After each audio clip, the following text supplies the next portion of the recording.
So, magta-transplant ako ngayon ng broccoli. Ito yung aking den. So, ito yung ginagawa kong raised bed para sa aking broccoli. Tapos, ito yung lupa. So, mix to ng ano nga to? Garden soil, loam soil. Tapos, nilagyan ko siya ng natural fertilizer and cow manure. Ayan. Ito yung for transplant ko. So, pwede na ito i-transplant kasi 4 to 5 leaves na siya. Tsaka ano na to, old enough. So, para hindi siya magsiksikan, lilipat ko siya dito. Ayan. So, yung gagawin ko dito guys, ito. Nalagyan ko ng lupa.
Lagayan siya ng mga pang fertilizer or pwede rin siyang lagyan ng mga mga balat para yung nutrients. Parang meron kang natural compost, gano'n. Tapos direct siya. So, binutas-butasan ko yan. Ayan. Ganyan siya. Tapos ito yung lupa.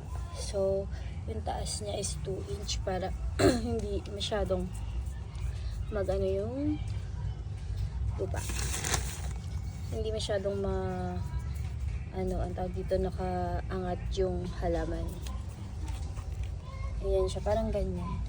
May spacing. Tapos ganito pala itsura guys. So sa ilalim niyan, nilagyan ko ng sako. Tapos ito maganda to guys, yung sa egg kasi natural yung magiging labas niyan. Parang magiging matutunaw to. Tapos yun, makaka-add siya. Tapos pag may ganito kasi, medyo siya sa lupa. At tipid sa lupa. So parang kulang ata yung lupa ko. Kulang yung minix ko, sa isa lang siya nagkasya. Tapos magta-transplant na tayo. Itsura niya guys. Meron siyang pagitan ng isang dangkal. So ayan. So ganito ko siya ginawa. Nilagyan ko siyang tapat para hindi siya lalangawin. Tapos nag-add ako ng isang raised bed pa kasi kulang. So lahat to ay broccoli. So pag nagta-transplant ako, ganyan nilalagyan ko. Ayan. May date siya. Tapos yan. Tapos ito broccoli din siya. Pero wala pa akong lilipatan sa kanya. Pero good to na dito, transplant. Kasi ayan yung mga dahon niya. Ayan. Tapos ito yung sibuyas. Sili. By the way, ito guys pala. Ganyan ko siya ginawa kasi patatas to. So, para kapag pwede na siya within 90 days, ipapagpag na lang siya. Tapos, sinamahan ko siya ng kamote kasi maganda silang magkasama. Yung kamote at yung patatas. So, bago kong punla dito. And ito yung aking mga Japanese cucumber. So, ganyan ko siya tinanim. Bali, ito 15 days old na siya. Yan. Tapos, ito naman yung mga kamatis na punla ko. So, hindi ko, cherry tomato to. Sayang kasi namatay to.